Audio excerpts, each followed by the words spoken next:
So the C's coming off fresh off a you-know-what kind of whooping. We're now 11 days away from the NBA trade deadline, and another potential target has emerged. Chris Grenham of Forbes Sports joining us now here for some fast break questions.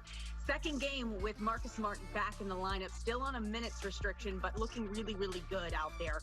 What is the next step in his ramp-up process here? Yeah, those minutes are slowly going to increase as the Celtics move through their schedule here. But the ultimate step is him returning to the starting lineup. Brad Stevens said after the game in Houston that the Celtics really could have used his energy right off the bat. And they've, needed that in the past prior to his injury. So they're going to move him back into the starting rotation, which can kind of get rid of that double big lineup, which I think the Celtics really need to do sooner rather than later. But those minutes are slowly going to increase, and the end goal is him returning to the starting lineup. Yeah, we're going to keep talking about bigs here. Robert Williams with a historic night coming off the bench. First player to produce 16-plus points, 13 or more rebounds, and a perfect 100% shooting mark in a single game since 1991. But when it comes to the three bigs, where does he stack up?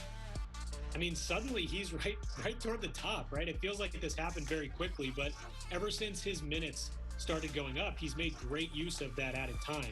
And I think he's minimized some of the mistakes he used to make, which I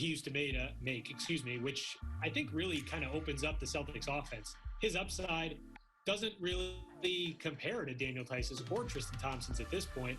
Daniel Theis, though, is a great short roll passer, and he provides that shooting threat that Robert Williams does not. So I like him at the top of that big rotation with Daniel Theis, and I do think Tristan Thompson is sort of the odd man out at this point. Brad Stevens mentioned it after last game.